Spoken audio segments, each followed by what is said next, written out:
இன்றே டவுன்லோட் செய்து உங்கள் ஃபேவரட் ஷோக்களை என்ஜாய் பண்ணுங்க. எங்க குடும்பத்துக்கு நேரமே சரியில்லாம இருக்கு. அடுத்தடுத்து அபசகுணமா நிறைய பிரச்சனைங்க நடந்துட்டு இருக்கு. அதனாலதான் கணபதி ஹோமம் பண்ணலான்னு முடிவெடுத்திருக்கோம். சரிங்கம்மா, ஒன்னும் பிரச்சனை இல்லம்மா. இனிமே உங்க வீட்ல எல்லாமே நல்லபடியா நடக்கிற மாதிரி பூஜையை செஞ்சு நல்லபடியா முடிச்சிடலாம். உங்க குடும்பத்தை விட்டு கெட்ட விஷயங்கள் விலகணும்னா பூஜை செஞ்சு முடிஞ்ச உடனே கடவுளையே நினைச்சு கடவுள் பக்தியில மூழ்கி இருக்கிற 5 சாமியார்களை கூப்பிட்டு அவங்களுக்கு அன்னதானம் பண்ணுங்க. அவங்க நல்லா சாப்பிட்டு மனசார உங்களை வாழ்த்திட்டு போனா உங்களை பிடிச்சிருக்கிற எல்லா கஷ்ட நஷ்டங்களும் விலகி போயிடும். சரிங்கய்யா, அப்ப அன்னதானம் பண்றதுக்கு ஏற்பாடு பண்ணிடுறேன். ஆனா நான் சொல்ல வேண்டிய முக்கியமான விஷயம் ஒண்ணு இருக்கு. வீட்டுக்கு கூட்டிட்டு வர 5 சாமியார்களுக்கும் சாப்பாட்டுல எந்தவித குறையும் இருக்க கூடாது. நல்லா திருப்தியா சாப்பிடணும். நல்லபடியா சாப்பாடு செஞ்சு அவங்கள வயிறார சாப்பிட வைக்கும் போதுதான் அவங்க மனசார உங்களை வாழ்த்துவாங்க. அப்பதான் உங்க கஷ்ட நஷ்டங்கள்லாம் போகும். அதுல ஏதாவது குறை இருந்து அவங்க வாயால சபிக்கிற மாதிரி எதுவும் நடந்துராம பாத்துக்கோங்க. சரிங்கய்யா, எந்த குறையும் வராத மாதிரி நாங்க பாத்துக்கிறோம். நீங்க காலையில வந்துருங்க. சரிங்கம்மா, நான் வந்துடுறேம்மா. காலம்பரை வந்துடுறேம்மா. வச்சிடறேம்மா. குருக்கள் என்னம்மா சொன்னாரு? பூஜை முடிஞ்ச கையோட 5 சாமியாருங்களுக்கு அன்னதானம் செய்ய சொல்றாரு. நல்ல விஷயம்தான் சொல்லிருக்காரு. ஆமாங்க அத்தை. அவங்களுக்கு சாப்பாட்டுல எந்த ஒரு குறையும் இல்லாம அவங்க நல்லா வாழ்த்திட்டு போற மாதிரி பாத்துக்கங்க, சபிச்சிட்டு போற மாதிரி எதுவும் நடந்துக்காம பாத்துக்காங்கன்னு சொன்னாரு. நம்ம வீட்டு சாப்பாடுல என்னமா குறை இருந்துற போகுது? அவங்க 5 பேரும் நம்ம வீட்டுக்கு வந்து சாப்பிட்டுட்டு போற வரைக்கும் நீயே அவங்களுக்கு வேண்டியதெல்லாம் பார்த்து செஞ்சுக்கோ. சரிங்க அத்தை, நான் பாத்துக்கிறேன். நேரமாவது நீங்க வந்து படுத்து தூங்குங்க. வாங்க வாங்க அத்தை, வாங்க மெதுவா.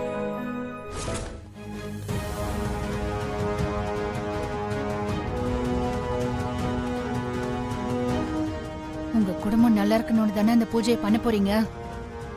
அந்த பூஜையவே நான் நாசம் பண்றேன். பார்வதி, நான் வாழ்க்கையில செய்யக்கூடாத பெரிய தப்பு செஞ்சிட்டேன் பார்வதி. உனக்கு நான் துரோகம் செஞ்சிருக்கவே கூடாது. அந்த பாவம்தான் இன்னைக்கு எங்க வீட்டுல ஒருத்தர் மாத்தி ஒருத்தருக்கு தொடர்ந்து ஏதாவது ஒரு பிரச்சனையை கொடுத்துக்கிட்டே இருக்கு. உன்னை நான் கெஞ்சி கேட்கிறேன். உனக்கு நடந்த அநியாயத்துக்கு நீ பழி வாங்கணும்னு நினைச்சன்னா எனக்கு என்ன தண்டனை வேணும்னாலும் கொடு. ஆனா இந்த குடும்பத்துல இருக்கிற வேற யாருக்கும் எந்த பாதிப்பும் தயவு செஞ்சு கொடுத்துறாத. நான் தான் தப்பு பண்ண, நான் தான் உனக்கு துரோகம் பண்ண. என்ன நீ தண்டிக்கிறது தான் நியாயம். இந்த குடும்பத்துல யாருக்கும் இத பத்தி எந்த விஷயமும் தெரியாது. அவங்களுக்கு இதுல எந்த சம்பந்தமும் இல்லை. அப்படி இருக்கிறப்போ அவங்கள தண்டிக்கிறது எந்த விதத்துல நியாயம்? இனி எது நடந்தாலும் எனக்கே நடக்கட்டும். தயவு செஞ்சு அவங்கள விட்டுரு.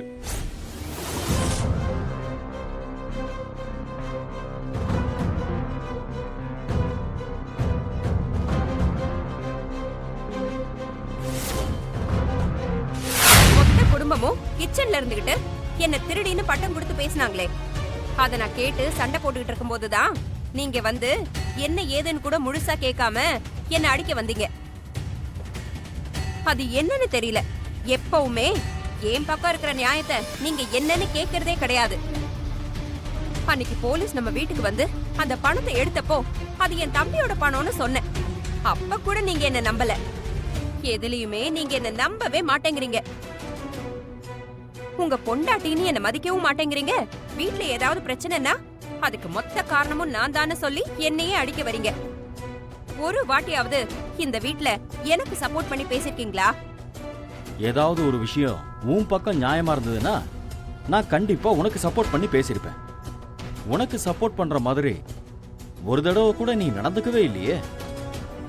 எப்ப பார்த்தாலும் யாரையும் மதிக்காம வெடுக்கு வெடுக்குன்னு பேசுறது, வீட்டுல எல்லாரு கூடயும் சண்டை போட்டுட்டு இருக்க. அப்போ உன்னை திட்டாம என்ன பண்ண சொல்ற?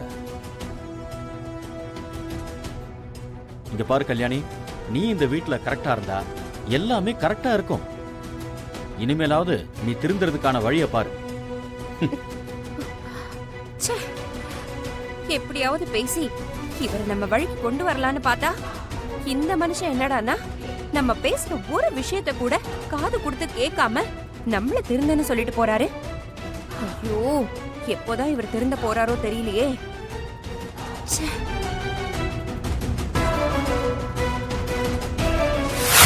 நாளைக்கு காலையில இவங்க நடத்த போற அந்த கணபதி பூஜைய நடக்க விடக்கூடாது. அதுக்கு என்ன பண்ணலாம்?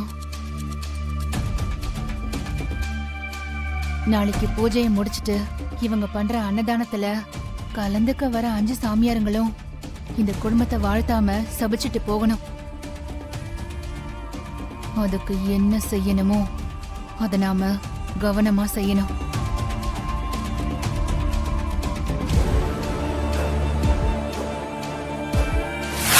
கனகா, ஆ? உன்கிட்ட ஒரு விஷயம் சொல்லணும். அதை எப்படி சொல்றதுன்னு தான் எனக்கு தெரியல.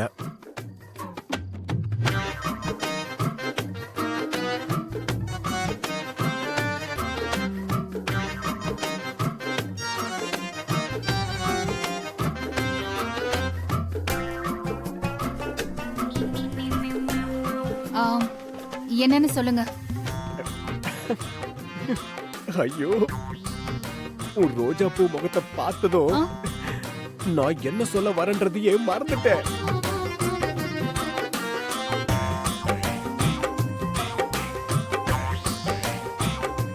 உங்களுக்கு என்ன சொல்ல வந்தீங்கன்னு ஞாபகம் வந்ததும் அதுக்கப்புறமா வந்து சொல்லுங்க. இப்ப இங்க இருந்து கிளம்புங்க, வழிய விடுங்க.